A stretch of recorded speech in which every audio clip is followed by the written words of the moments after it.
MLC Duvvada Srinivas రాజకీయ జీవితం డోలాయమానంలో పడింది.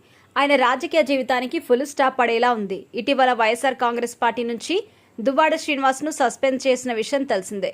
వ్యక్తిగత కారణాలతో తనను పార్టీ నుంచి సస్పెండ్ చేశారని ఎమ్మెల్సీ దువ్వాడ చెబుతున్నారు. అయితే పార్టీ క్రమశిక్షణ అతిక్రమించినందుకే వేటు వేసినట్టుగా హైకమాండ్ ప్రకటించింది. అదే సమయంలో మంత్రి లోకేష్ను పొగడ్డం వల్ల దువ్వాడ శ్రీనివాస్ను సస్పెండ్ చేశారని టీడీపీ, జనసేన సోషల్ మీడియాలో హోరెత్తిస్తున్నాయి. ఇంకోవైపు వైసీపీ సోషల్ మీడియాలో మాత్రం దువ్వాడను ఏనాడో సస్పెండ్ చేయాల్సిందే అన్న పోస్టులు కూడా కనిపిస్తున్నాయి. అయితే రకరకాల విశ్లేషణలు జరుగుతున్నాయి. కానీ అసలు దువ్వాడను ఎందుకు సస్పెండ్ చేశారు అన్నది స్పష్టత లేకుండా పోతోంది.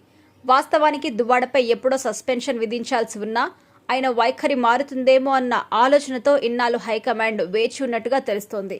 రోజు రోజుకు ఆయన పరిస్థితిపై విమర్శలు ఎక్కువగా వస్తుండటంతో చివరికి వేటు వేశారని తెలుస్తోంది. భార్య పిల్లలతో తగాదా పెట్టుకున్నారు దువ్వాడ.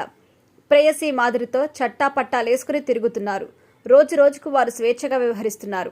సోషల్ మీడియాలో రచ్చకెక్కుతున్నారు. మీడియాస్కి ఇంటర్వ్యూస్ ఇస్తున్నారు. అది పార్టీకి చెడ్డ పేరుగా మారుతోంది. వాస్తవానికి కుటుంబ వివాదం వెలుగులోకి వచ్చిన నేపథ్యంలో టెక్కలి ఇన్ఛార్జి పోస్టు నుంచి దువ్వాడ శ్రీనివాస్ను తొలగించారు. అయితే మళ్లీ పనిష్మెంట్గా భావించలేదు దువ్వాడ. మళ్లీ ఎన్నికల నాటికే తనకే టికెట్ అన్న ధీమా ఉంది. అయితే కొంచెం విపరీతంగా ప్రవర్తించారు. అందుకే హైకమాండ్ తోక కత్తిరించినట్టుగా వైసీపీ వర్గాలు చెబుతున్నాయి.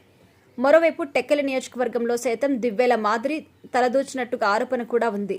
ఇక వైఎస్ఆర్ కాంగ్రెస్ ఇన్ఛార్జిగా పేరాడ తిలక్ ఉన్నారు. మొన్నటి ఎన్నికల్లో తిలక్ శ్రీకాకుళం పార్లమెంటు స్థానం నుంచి పోటీ చేశారు. దువ్వాడ శ్రీనివాస్ అసెంబ్లీ స్థానానికి పోటీ చేశారు. కానీ ఇద్దరు ఓడిపోయారు. టెక్కలి ఇన్ఛార్జిగా దువ్వాడ శ్రీనివాస్ను తప్పించారు. పేరాడ తిలక్కు ఆ బాధ్యత అప్పగించారు. కానీ ఇటీవల మాదిరి సోషల్ మీడియాలో ఒక పోస్టు షేర్ చేశారు.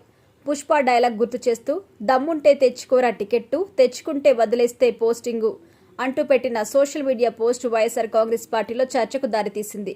దీనిపై టెక్కలి నియోజకవర్గ ఇన్ఛార్జ్ తిలక్తో పాటు చాలా మంది వైసీపీ నేతలు హైకమాండ్కి కంప్లైంట్ చేశారు. దీనిపైన హైకమాండ్ సీరియస్గా స్పందించి చర్యలు తీసుకుంటున్నట్టుగా సమాచారం. అయితే మరోవైపు అడల్టరీ పేరుతో దువ్వాడ శ్రీనివాస్ జంట చేస్తున్న హడావిడి అంతా ఇంతా కాదు. సోషల్ మీడియాతో పాటు మీడియా ఛానల్స్కి వారు ఇంటర్వ్యూస్ ఇస్తున్నారు. అడ్డగోలుగా మాట్లాడుతున్నారు.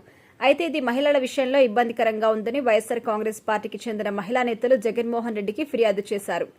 వారి ప్రవర్తనతో పార్టీకి చెడ్డ పేరొస్తోందని, ముఖ్యంగా మహిళలు యావగించుకుంటున్నారని, చర్యలు తీసుకోకపోవడంతో హైకమాండ్ తీరును ఎక్కువ మంది తప్పుపడుతున్నారని కంప్లైంట్ చేశారు. అందుకే అధినేత జగన్మోహన్ రెడ్డి ఈ చర్యలకు ఆదేశించినట్టుగా ప్రచారం జరుగుతోంది. మరి అందులో ఎంత వాస్తవం ఉందో చూడాలి.